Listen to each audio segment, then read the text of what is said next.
Alors bonjour à tous, donc aujourd'hui une vidéo couture où je vais vous montrer mes coutures du mois dernier et où je vais vous détailler, je vais vous détailler mon travail. Alors je vous avais parlé dans une vidéo précédente de ce patron là que j'affectionne tout particulièrement puisque j'ai déjà fait plusieurs petits hauts, j'ai décliné en robe, en dessus sans manches. Donc aujourd'hui, je porte un de ceux que j'ai fait, mais pas cette année, hein, qui se présente comme ça. Donc c'était du tissu de chez Mondial Tissu, toujours avec les petites pinces ici. La difficulté a été le tissu, puisque le tissu, je ne m'étais pas rendu compte qu'il y avait des fleurs sur le bas du tissu. Et après, il a fallu jongler avec les fleurs. Donc, je m'en suis pas trop mal sortie, puisque j'ai pu mettre une bande là tout autour. Enfin, une bande, c'est pas une bande, hein, c'est le tissu qui est comme ça. Pour faire ma bande du haut, c'est pareil. J'ai réussi à mettre des fleurs ici. Et là, j'ai réussi à coincer mon tissu pour faire toute la manche complète avec une finition fleurie. Voilà, je vous montre mes petites boucles d'oreilles que je fais moi-même, puisque je fais aussi des bijoux. Donc toutes simples, hein. Voilà, une petite feuille. Voilà, donc ma première couture, j'ai voulu tester le t-shirt. Je n'avais jamais fait de t-shirt et comme j'ai acheté une surjeteuse il y a peu, j'ai voulu tester un habit puisque je n'avais encore pas fait d'habit. Donc j'ai pris le patron de chez Victor, le patron Odette, qui est un patron gratuit sur leur site. Tous les liens que je vais vous citer, tous les sites que j'ai utilisés, je vous les mettrai, donc c'est en dessous de la vidéo, vous avez une barre d'infos et je vous mettrai les liens directs pour accéder au patron. Donc celui-ci. Alors, j'ai eu des petites difficultés au départ avec le patron. Une fois coupé le patron dans le papier, je ne voyais pas comment attacher tous ces morceaux de patron. Il a fallu que j'aille chercher des vidéos YouTube. Alors, dans mes petites notes, je n'ai pas rajouté de valeur de couture par rapport au patron. Voilà, le patron, il rajoute des valeurs de couture. Moi, j'ai pas rajouté les valeurs de couture. Et voilà. Alors, il faut savoir montrer ses erreurs. Il faut savoir montrer quand ça va pas. Donc, on va l'appeler le flop. Le flop du t-shirt. Donc parlons déjà du tissu, donc du tissu de chez Mondial Tissu. Je ne voulais pas le prendre trop cher puisque c'était un essai. Quand je fais des essais, j'aime bien prendre du tissu pas cher parce que je me dis si c'est raté, dommage, quoi, si vous avez payé le tissu trop cher. Enfin bref, il devait faire, je ne sais même pas si c'est 7 € le mètre celui-là. Donc voilà. Donc on voit bien, hein, qu'il y a un petit souci là. Je ne savais pas comment il fallait coudre une bande d'un t-shirt avec du tissu extensible. Bon, depuis j'ai appris la technique. Donc voilà. Le bas se termine par une couture à l'aiguille double. Donc je suis allée dans le magasin où j'ai acheté ma surjeteuse, donc chez Janom, avec mon tissu, pour acheter l'aiguille double. Donc elle m'a donné l'aiguille double qu'il fallait au tissu. Parce qu'après on va me dire, t'as pas pris l'aiguille qu'il fallait, elle était peut-être pas assez épaisse, enfin bref. Il y a des endroits où tout est bien cousu, et il y a des endroits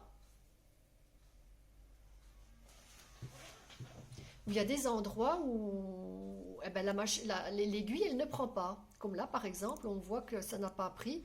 Et puis, vous avez le fil qui s'en va.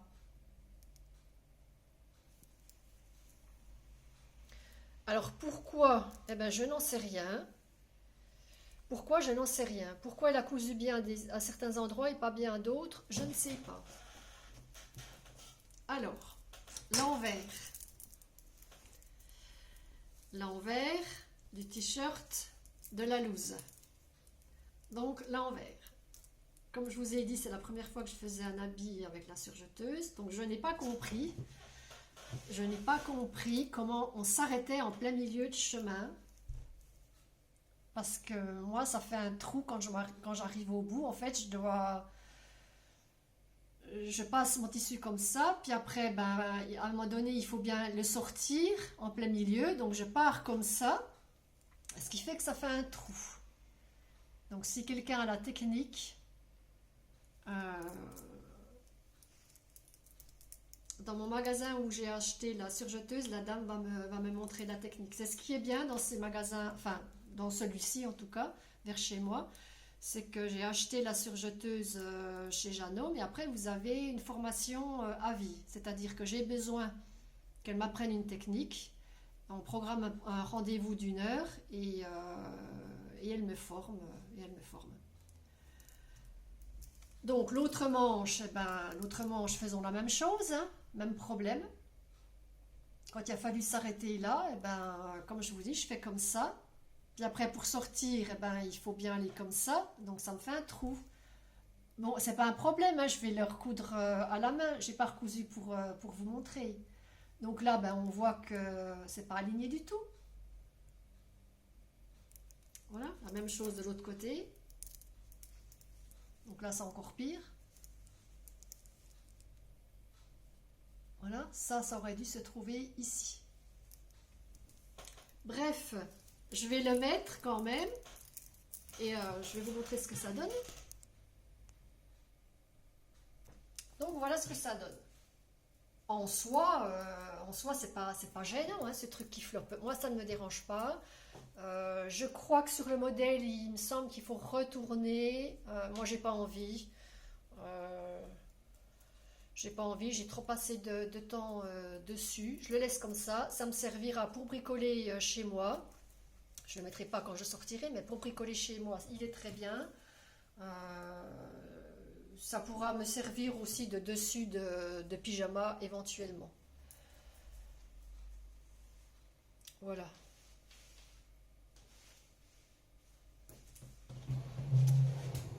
Le patron lui-même est très bien, hein. C'est moi qui n'ai pas su, le coudre.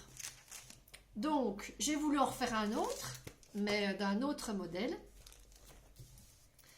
Et puis là, je n'ai eu aucun souci. Donc, c'est le patron. Donc, c'est également un patron gratuit que vous téléchargez sur le site d'Irendor.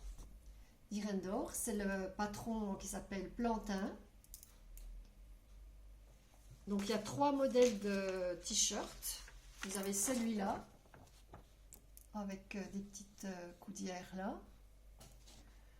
Vous avez celui-là avec des manches courtes. Et moi j'ai voulu faire la version longue. Alors, le voici. C'est du tissu que j'ai acheté vers chez moi. Il y a un magasin de tissu qui s'appelle Eurotextile. Et j'ai choisi ce tissu-là. Donc dans le patron, ils disent tissu recommandé, jersey léger, coton, viscose, lin, laine, avec 40 à 50% d'élasticité. Et c'est bien souligné, 40 à 50% d'élasticité. Pour mon modèle, il était préconisé 1,60 m. J'ai un sacré rab de tissu, je vous montrerai. 1,60 m sur 150. Et moi, mon tissu, donc c'est pareil, j'ai demandé à la vendeuse ce que je voulais en tissu et elle m'a donné ce tissu-là. Alors, moi, il y a 93% de viscose et 7% d'élastane. qu'il se présente comme ça. Et franchement, je l'ai fait en 2 temps, 3 mouvements. Très belle encolure. Donc là, c'est bien maîtrisé. Aucune difficulté. On commence par faire les épaules. Vous cousez déjà vos épaules. Ensuite, vous cousez votre bande. Ensuite, on pose les manches. Alors moi, c'est la première fois que je couds des manches comme ça. En général, moi, mes manches, eh ben, elles sont pliées ici. Et puis, je les positionne comme ça. Et je couds comme ça plié. Sauf que là, on ouvre le travail. On met le dos, le devant. Je vais essayer de vous montrer pour bien vous expliquer.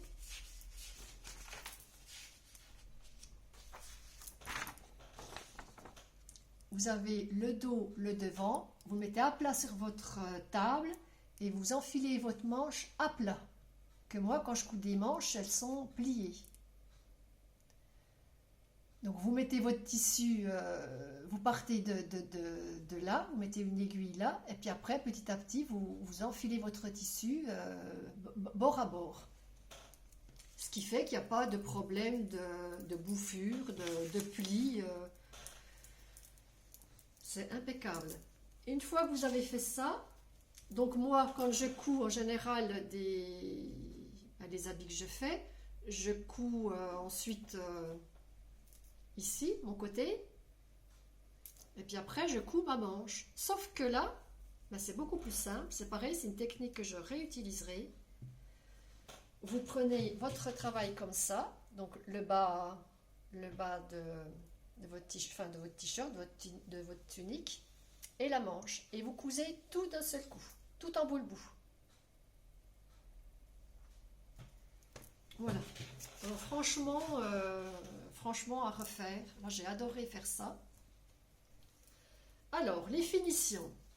Me revoilà avec mon aiguille double. Donc, j'essaye ma petite aiguille double sur mon échantillon. Aucun souci, ça coud bien, tout prend bien. Et une fois que j'ai voulu coudre ma manche, eh ben, j'ai eu le même souci qu'avec l'autre. Il y a des points qui ont sauté. C'est pas ça le pire. Le pire, c'est qu'à un moment donné, en plein milieu que je cousais, le tissu a comme été aspiré par la grille. Alors, il était carrément coincé dans la grille. Les aiguilles, j'avais beau tirer sur la manette, les aiguilles restaient bloquées avec mon tissu dans la grille. J'ai mis au moins 10 minutes à actionner à peine la manette, à essayer de tirer sur le tissu. Donc à un moment donné, ben oui, ben ça a fait un petit trou. Voilà. Donc j'ai refait un essai sur un échantillon. Un échantillon, tout allait bien. Rebelote, je recommence. Ça cousait bien. Et à un moment donné, le tissu a été aspiré. Donc si quelqu'un a l'explication du pourquoi, du comment, je suis preneuse parce que je n'ai pas compris. Du coup, ça m'a bien agacée. Et de l'autre côté de la manche, sur l'autre manche, eh ben, j'ai fait autrement. J'ai fait en aiguille simple. Donc j'ai fait 2 passages hein, pour que ça fasse du double. J'ai fait 2 passages, mais c'est pas beau du tout. Puisque ça fait... je ne sais pas si on voit, mais en tout cas, ça va que c'est du noir. Hein, ça va que c'est du noir. Ça passe inaperçu, mais c'est pas beau. Donc pour le prochain, je ne vais pas faire comme ça. L'aiguille double, je vais l'abandonner un moment parce que là, ça a été trop prise de tête pour moi. Je vais le finir à la surjeteuse. Comme ça, je n'aurai pas d'ourlet à faire. Et ça va bien m'arranger parce que justement, dans ce modèle-là, là, ça passe, mais il est à peine trop court quand vous faites de l'ourlet. Donc, si je fais tout à la surjeteuse, pour celles qui ne connaissent pas, quand vous faites à la surjeteuse, vous ne faites pas d'ourlet et c'est votre surjeteuse qui vous fait un petit point sur le bord, qui n'est pas moche, hein. Ça fait une belle finition. Et puis en bas, je ferai pareil. Alors, comme je vais en refaire d'autres, pour les prochains, je le ferai à peine plus long. Je vais le porter, puis je vais vous montrer ce que ça donne. Donc, voilà ce que ça donne.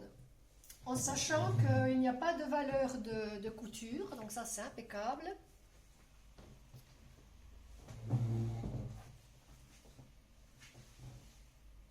Voilà, il est bien près du corps. Donc moi j'aime bien, comme je suis assez frileuse, j'aime bien être près du corps. Si vous n'aimez pas le serré, c'est quand même serré ici, hein. C'est pour ça qu'il faut que ça soit élastique. Le prochain, je le ferai à peine plus long au niveau des manches, mais vraiment à peine. Et puis plus bas du bas. Ce que j'ai oublié de vous dire, c'est qu'il est préconisé de mettre de la laminette ici. Donc la laminette, c'est de l'élastique transparent que vous mettez pour pas que la couture, au fil du temps, elle tombe. Moi, ça m'a l'air assez costaud. Je n'avais pas de laminette, donc j'en ai pas mis. Mais à terme, j'en achèterai, je ferai un essai. Voilà, en tout cas, très bien, très contente du résultat. Donc voilà, comme je vous disais, le tissu qu'il me reste.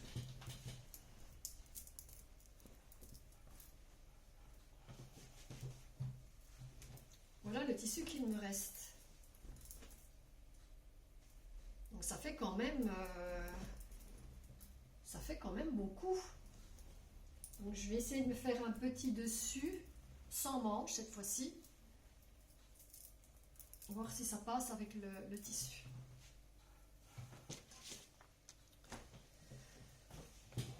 Voilà. Alors ensuite, on passe aux accessoires. Donc j'ai fait une panière à linge.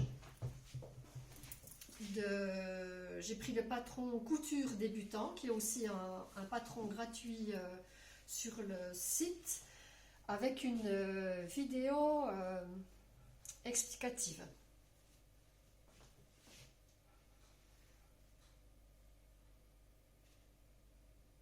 Alors, j'ai pris du tissu, j'ai voulu faire l'endroit et l'envers, puisque c'est doublé, avec une couture invisible, puisque on retourne l'ouvrage pour qu'on ne voit pas les coutures. Entre les deux, j'ai mis du thermocollant, ce qui fait que c'est très très rigide.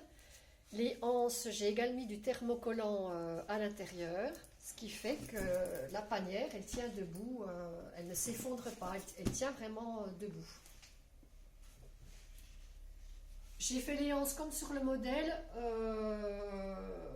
j'aurais pu les faire éventuellement un peu plus courtes, mais ça va. Très facile, la seule difficulté pour moi, ça a été de faire le fond, puisque moi j'ai une machine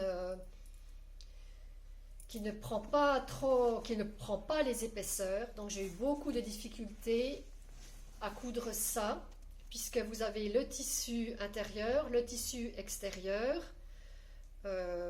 du fond plus du bord, et vous avez le thermocollant à l'intérieur. Et il faut tourner sur votre machine, il faut réussir à coudre et tourner dans cette épaisseur. Donc ça a été le point le plus délicat. Mais en y allant doucement,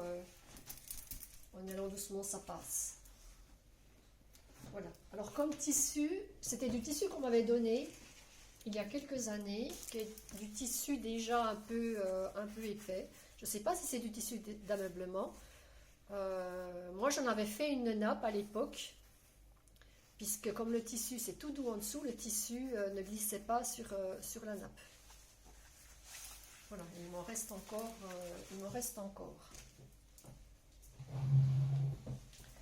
Alors ensuite, j'ai voulu faire, j'aurais jamais cru que j'allais faire ça, les petites pochettes pour ranger les masques. Je pensais pas qu'on porterait les masques aussi longtemps.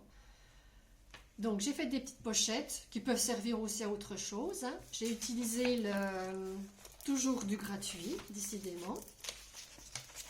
J'ai utilisé le patron de Dodinette. Donc elle fournit le patron et elle fait une vidéo vraiment détaillée, très très bien détaillée de la pochette. Donc vous avez 3 parties comme ça, avec cette partie là. Donc la pochette elle se présente comme ça. Il suffit de plier votre tissu comme ça et ça se rabat comme ça.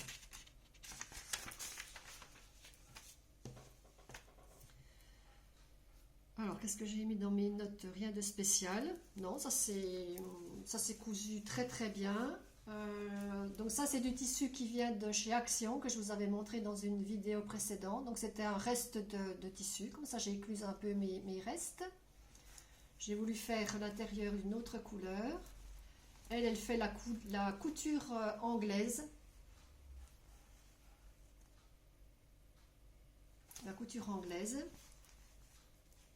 Vous cousez d'un côté, vous retournez, et puis ça vous fait des belles finitions. Fermez avec une petite pression.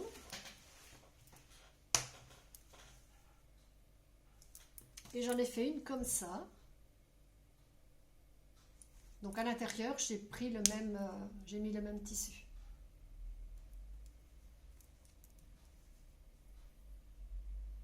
Voilà. Comme je vous dis, moi c'est pour mes masques, mais on peut mettre finalement autre chose que des masques.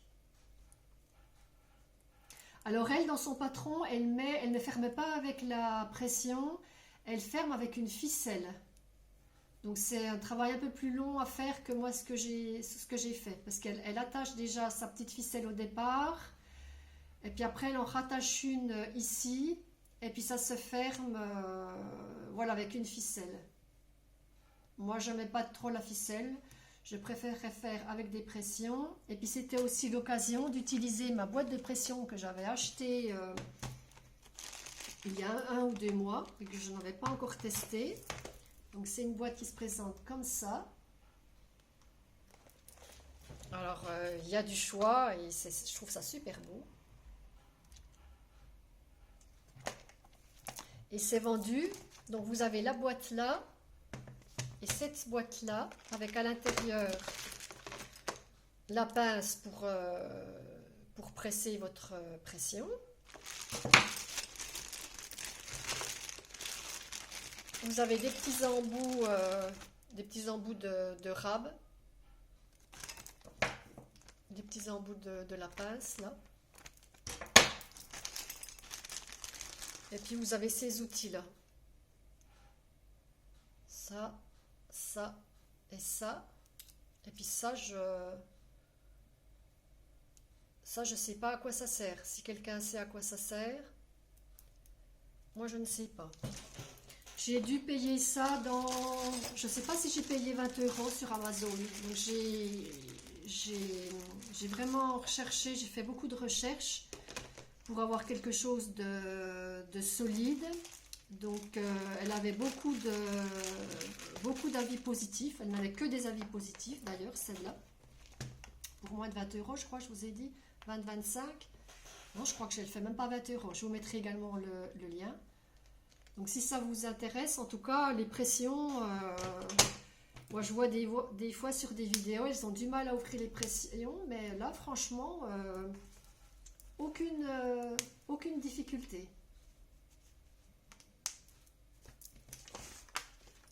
Voilà, et puis j'ai fait voilà, avec des chutes de tissu, j'avais jamais fait de chouchou, donc je me suis fait deux petits chouchous. Voilà, et ben je vais quand même vous montrer le tissu que j'ai acheté. Donc justement, je vais me refaire les t-shirts plantain, parce que j'ai adoré faire ça, et ça se fait hyper vite. Hein. Donc j'ai choisi ce tissu-là, toujours dans mon magasin près de chez moi. Pareil, qui est élastique. Et je voulais faire, en partant de ce patron-là, je voulais faire une petite chemise de nuit, mais je ne sais pas si le tissu va s'y prêter. En tout cas, la vendeuse m'a dit que c'était très bien pour une chemise de nuit. Donc, je ne sais pas si j'en ferai une chemise ou si j'en ferai un t-shirt à manches longues. Donc, j'ai choisi ça comme tissu. Donc ça, je vous montrerai certainement dans une prochaine vidéo. Donc, je suis repartie sur 1,60 m dans le doute. Et puis, on verra bien. Voilà, et ben je vais m'arrêter là pour aujourd'hui. Et je vous dis à bientôt dans une prochaine vidéo.